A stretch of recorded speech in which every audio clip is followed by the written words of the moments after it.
In today's video, I'm going to talk about the power of being vulnerable. And I'm going to talk about the power of being vulnerable in a way that you probably haven't heard of before. I'm going to speak about vulnerability in probably the totally opposite context that you're used to hearing it. So I'm going to give you 3 quick tips and examples on how being more vulnerable can change your life for the better. But before we get to that, please make sure you subscribe to the YouTube channel. Hit that notification bell so you get brand new videos when they come out. I'm going to be pumping out a lot more beneficial content, so you don't want to miss it. Hit that notification bell. If you enjoy the video, make sure to smash that like button. Leave a comment for videos you want me to do in the future, and I will make them. Before we talk about some of the examples, I want to talk about the common definition of vulnerability and why I think it can sometimes be counterproductive, right? So a lot of people talk about vulnerability in the sense that you're supposed to spill out all of your feelings and emotions. You're supposed to, constantly talk about the way you feel and share the way you feel, especially the lows, right? So we have this society where a lot of people, feel very comfortable talking about what they're struggling with, and that's fine. But a lot of people identify with their struggles after doing that for a while, especially in places on social media. I'm seeing people, talking about how they feel fear, talking about their struggles, talking about emotional difficulties. All that stuff's cool, right? But you can also use that kind of vulnerability as a coping mechanism to avoid the real vulnerability that I'm going to talk about here shortly.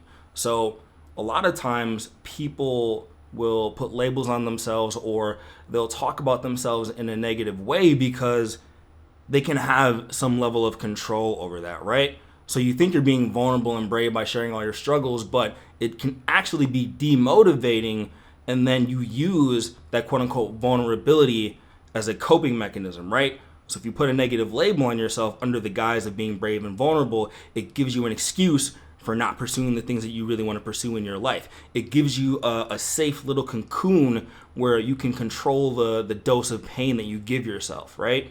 So these examples that I'm about to share with you, you have no control over the level of pain you can experience from being vulnerable in the way that I define it. But if you can get through the potential for that psychological pain and execute some of the things I'm going to talk about, the world will open up to you in a massive way. The number one way you can practice being truly vulnerable and put yourself out there in a way that can make your life change dramatically is to continuously put yourself in situations where you can face rejection. Fear of rejection is the number one reason why people don't do the things they want to do with their life, right? So when I say vulnerability, when you put yourself out there and you ask for something that you want with sincere intentions, you are vulnerable to someone saying no. You're vulnerable to putting yourself out there and people having really harsh negative reactions instead of just saying no. There's something about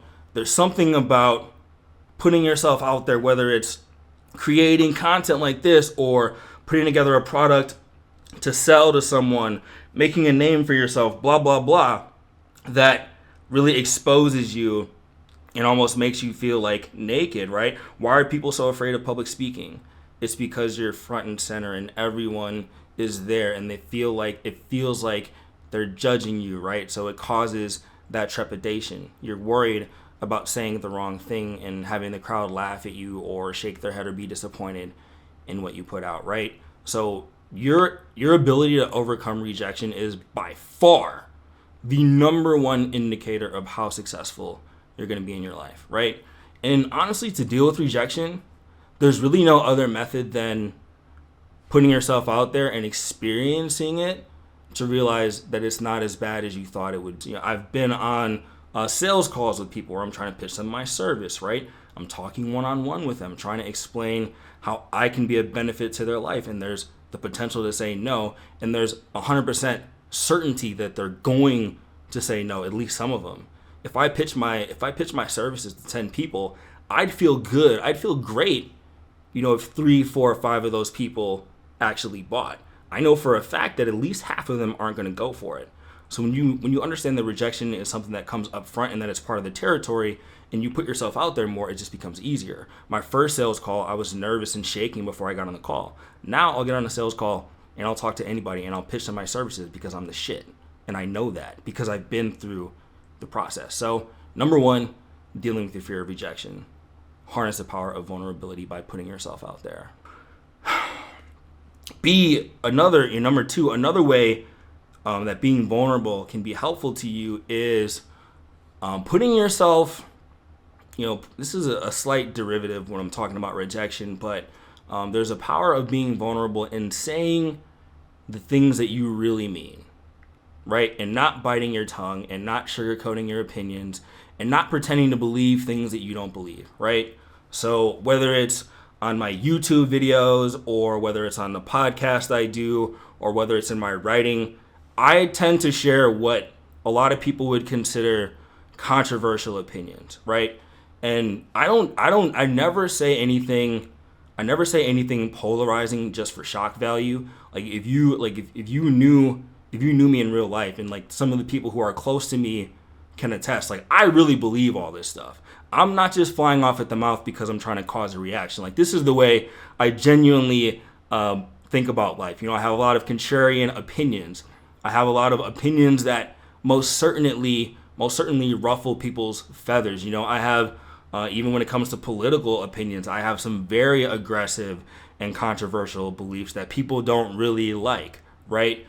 But when I'm sharing my opinions and I'm being my real self and being vulnerable and putting myself out there, it's because I'm not trying to get people to like me, right? I'm trying to show you as much of my real personality up front so that you can make an informed decision about whether or not that you want to be in my life, right? And then I'm also testing you. Like, I don't want you in my life if the things that I really feel and the things that I really say would cause you not to want to be around me. I wouldn't want to create friends and bonds and connections and networks based off of a caricature built by beliefs that aren't really my own, right? So a lot of people will say things they don't really mean just to get by. We live in this politically correct culture where a lot of people are really afraid to say what's on their mind. And then when I do it, a lot of people will reach out to me privately and they'll say, wow, I really admire your ability to stand out and speak your mind, even if people don't like what you have to say. And then I look at them and I'm like, why are you reaching out to me in my inbox privately? Why aren't you going out there doing the same thing? Because they're scared. They're scared of rejection. They're scared of people not liking them, right? But I don't want people to like me who aren't predisposed to already liking me, right? Instead of what most people do is when they try to please everyone and they try to have no controversial beliefs, you make yourself accessible to a wider audience and group of people, sure, but your vibe is very lukewarm, right? You're just getting along to get by, and people, they'll allow you in, but you're not going to be anything special to them. Contrast it with the way I approach my life. I just tell the truth, and then it tends to be polarizing, but that causes people to go one way or the other, right? So when it comes to my content, there's people like, either people usually really, really, really love my content, or they hate my content. They think I'm stupid. They think I'm a charlatan. They think I'm elitist. They think I'm politically tone deaf, insensitive, right? So I put people in one box. I don't want you in the middle. I want you to choose a side. And that helps me filter people out more quickly, so I know who to mess with and I know who doesn't need to be a part of my life. And it's no harm, no foul. I don't think they're bad people. I don't think that I'm infallible.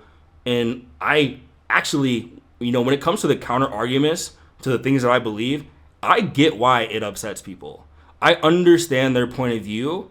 And although I don't agree with it, I see how it could bring them to the conclusion that they don't want to mess with me. And that's totally cool. There's plenty of people in the world. There's 7 billion people on planet Earth. I'm sure I can find plenty of people who want to hear what I have to say.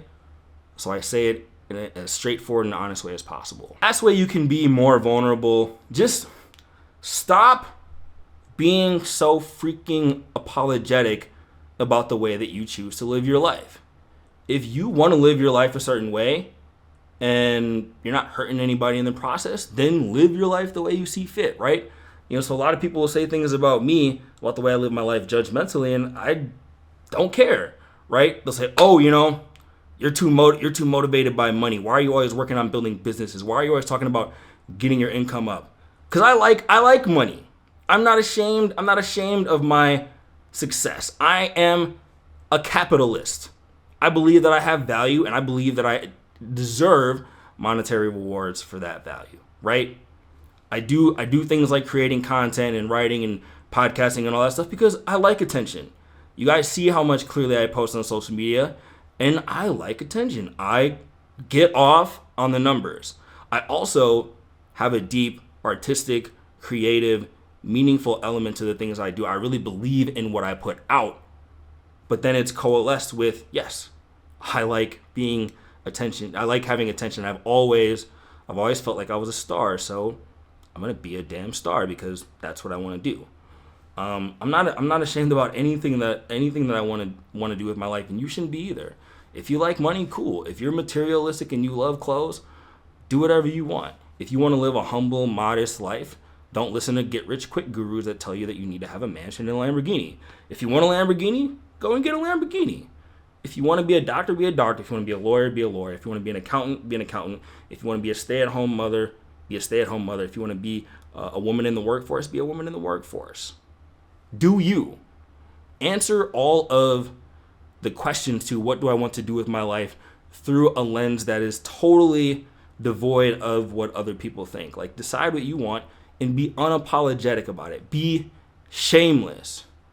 So many of us, and still in myself included, ways that I'm working on it, we have all of this like guilt and shame. Like we don't deserve to have better.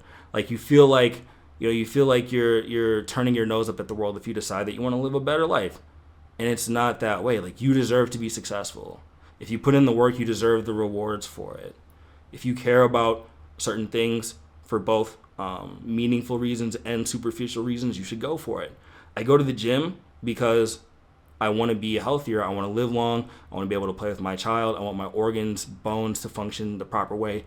But I also work out because I want to look good naked. And when I'm walking around on the beach with my shirt off and my abs are glistening in the sun and people look at it, I like that. Okay?